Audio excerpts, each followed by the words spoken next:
So Emily, you've got a fascinating role. You're VP of Global Newsrooms at Adidas, where you have a truly innovative team that's all about influencer marketing. So you're kind of telling stories, you're gathering up content. As we just spoke with John Osborne, it's about telling stories. It's about content. I mean, humans connect, via the stories. Absolutely. Give us a little bit more about your role and how you do that. Perfect. Well, first, thank you so much for having me. So glad you're here. Thrilled to be here. And a compliment to both you and Francois for your pronunciation of the brand, Adidas. Many people don't know, we actually started in a tiny, tiny little village in Germany, and the actual pronunciation of the brand is Adidas, which not a lot of Americans know. And I tend to be a bit of a chameleon and switch back and forth. Depending what country you're in? Exactly. Okay. So yeah, I have the absolute privilege and pleasure of leading one facet of the global marketing engine at Adidas called the Global Newsrooms. So my team consists of experts in PR and social media, and as you mentioned, influencer marketing that are based in what we believe are the sort of trend-leading cities around the world. So certainly we have one newsroom here in New York City. And my team is in part responsible for driving an editorial mindset for the brand.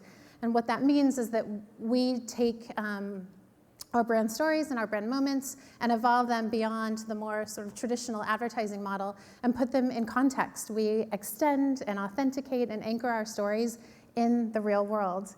And we do that by curating and crafting and co-creating stories that we then land across all of those channels, PR, social, and influencer channels, all with the mission to connect with our consumers via these stories in really rich, dynamic, personal, and certainly, most importantly, culturally relevant ways. You're a big company, or your company's a big company. How can you actually talk to people, when you get down to sports and athletics? It's such a local kind of taste and orientation. How do you go, basically, act global and think local? How do you do that? Yeah. It's such a good question, and it's something that we've been playing around with and unpacking quite a bit lately.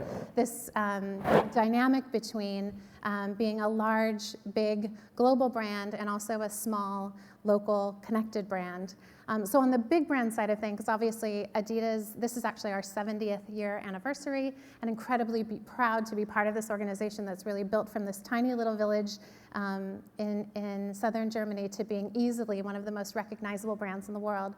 So from a big brand perspective, we know that we have immense influence, and our big brand moments are really about truly harnessing and unleashing that impact around the world to land with significance. So when I think about our brand building, our legacy setting, mic drop moments, things like the launch of a new innovative product or the announcement of our partnership with Beyonce, those moments are highly orchestrated, intentionally consistent, so that we're landing with the biggest and loudest impact around the world. But on the other side of the equation, as you rightfully pointed out, Barry, there's an incredible opportunity, and we know that our consumers are really hungry for those more personal, relevant, connected opportunities to engage with our brand. So for us, that's about inviting, whether it's creators or communities or our consumers, to actually engage with us in a more one-to-one, a more personal, a more relevant way. And we do that through events, we do that through storytelling, we do that through communities, and again, it's really about balancing those two dynamics.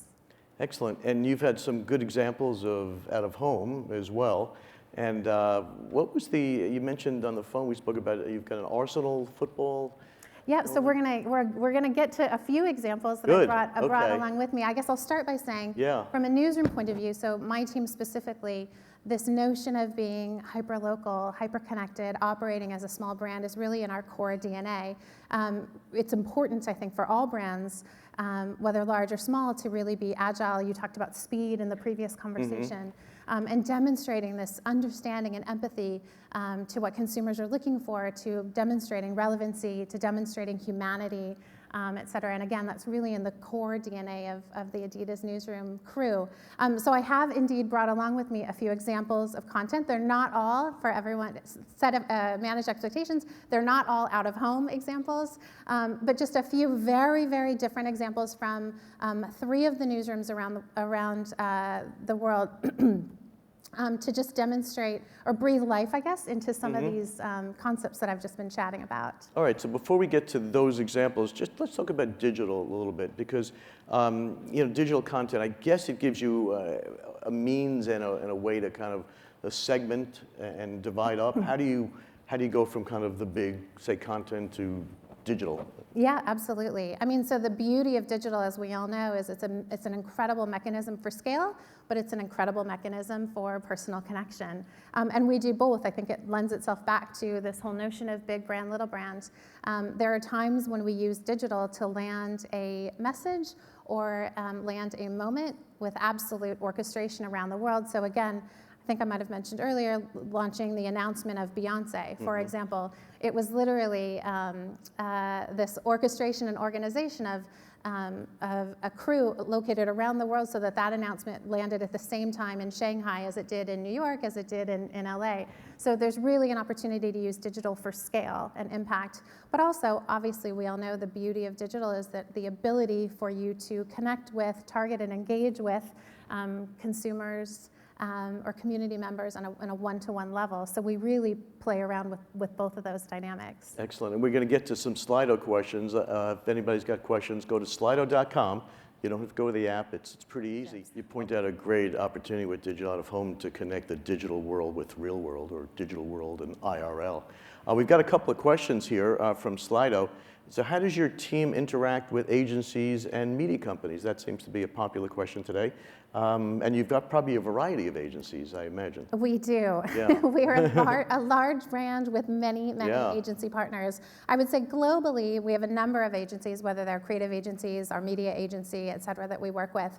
At a newsroom level, we've really been trying to push, as I mentioned earlier, kind of beyond the traditional advertising model, and one of the things that we're doing quite regularly is opening up our brand to work with creators and creatives in our key cities. So something we talk about a lot at Adidas is this notion of open source, of inviting people into the brand to be to have an intimate experience with us, whether it's co-creating co-creating content and stories.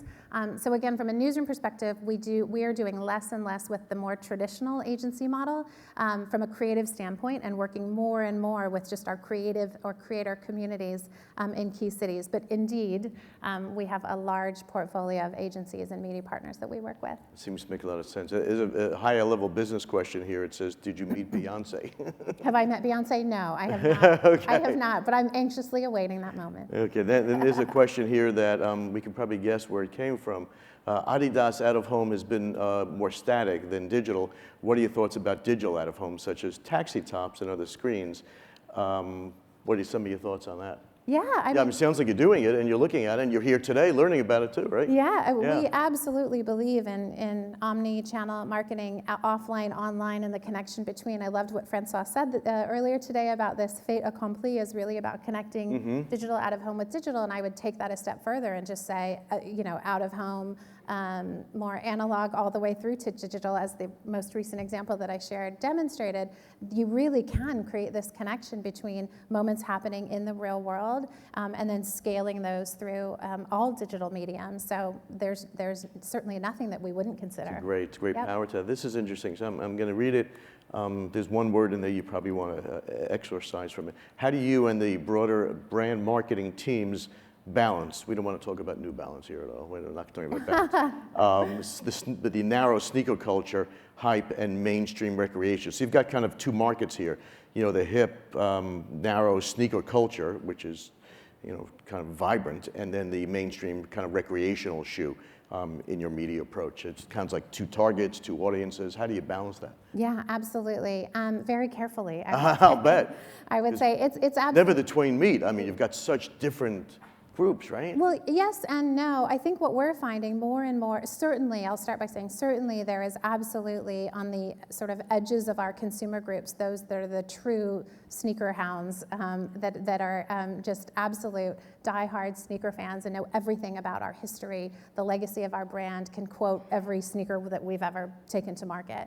So there is absolutely that. But I would say beyond that, what we're finding more and more is that our consumers are not as sort of vertical or isolated as one would assume that they are. And we've seen that converging even at a consumer that's a football fan or a soccer fan that's also loves music, that also loves fashion.